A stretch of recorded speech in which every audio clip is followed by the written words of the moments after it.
Hi guys, good evening, and this is Oliver from Mod Factory, and today I will teach you how to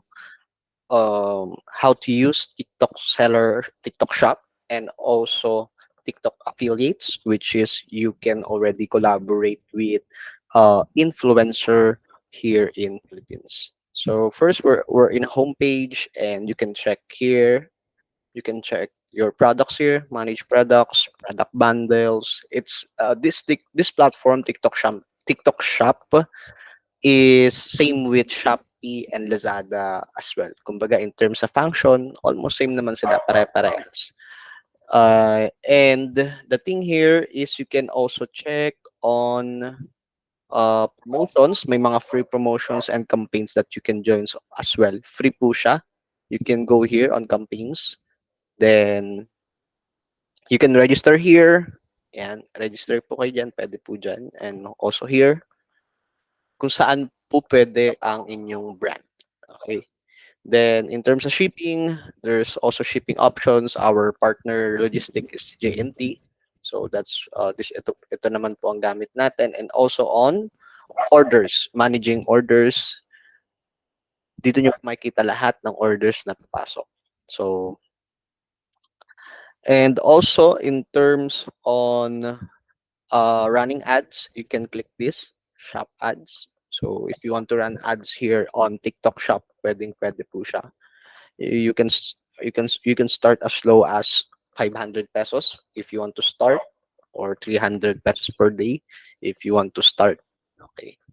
So you can click this one, start setup, continue. And I think one of the best platform rin ngayon is sa TikTok. You can run ads as well on TikTok. You can um if you can see here, there's a campaign and pwede nyo nang i-check kung ano yung target yung ROAS. 5.5 ROAS recommended. Daily budget will be 1,000 or let's say 500. Daily budget, 1,000 pesos.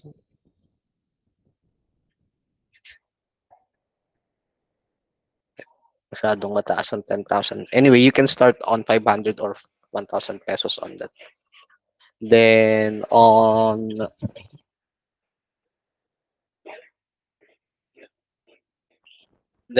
affiliate marketing, you can check here uh, if you want to start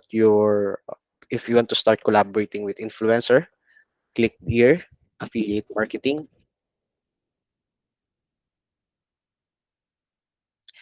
Then here, makita nyo lahat ng available na influencer.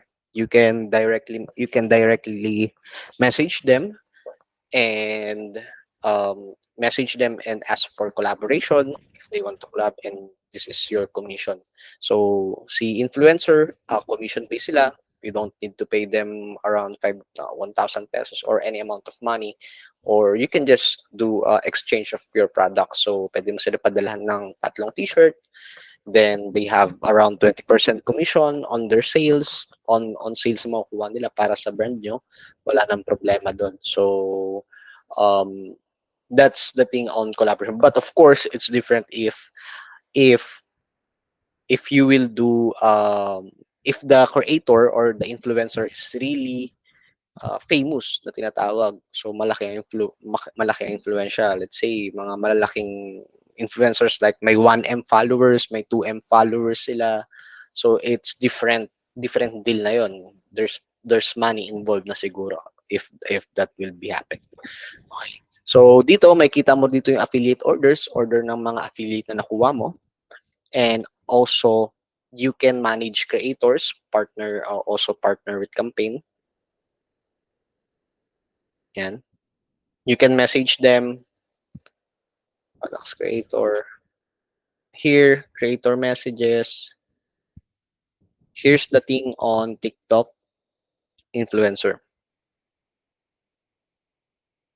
And this is the sample of our ito yung mga minessage namin na influencer if they can collaborate with our brand. Yan. Mostly they will say yes, yes naman, kaya wala namang problem. Then, um, yeah, that's the thing here on influencer, and you can use their content para sa ads. Pwede nyo rin gamitin for your advertising. Para meron na kayong pang post, meron na kayong pang my day sa contents ng brand nyo, and also you have creatives na para for advertising. Advertising. TikTok Shop is very basic lang naman. This affiliate center is very basic. You can set your commission here as well sa sample request, product.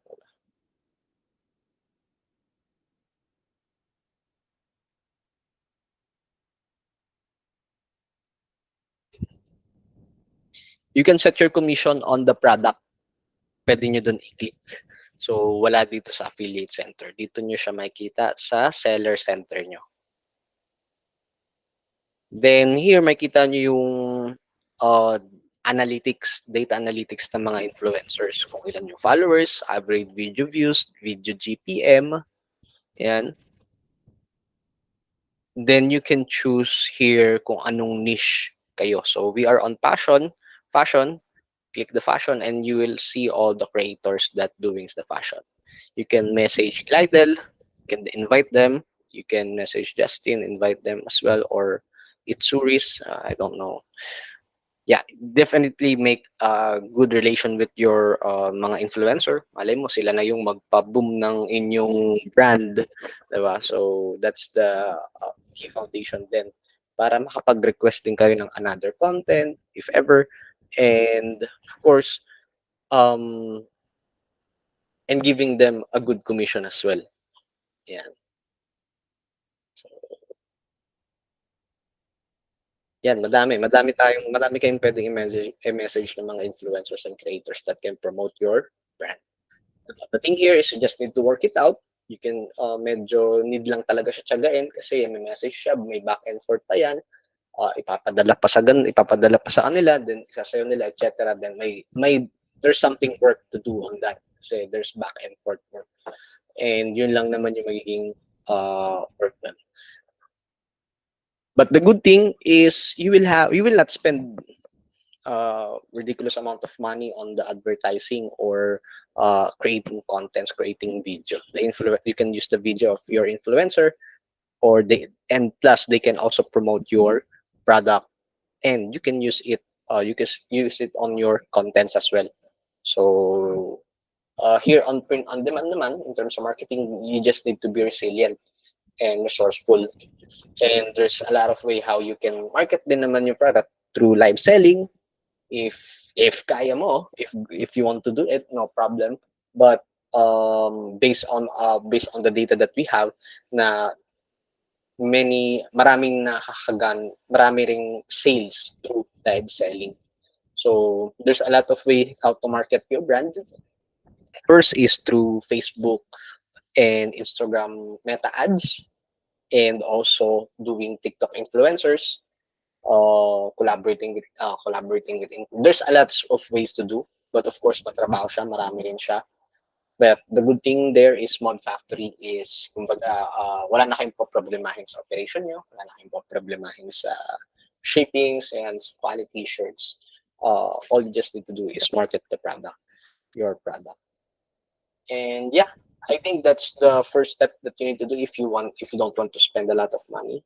Go here on TikTok shop affiliates, um, and you can start collaborating with influencers na rin.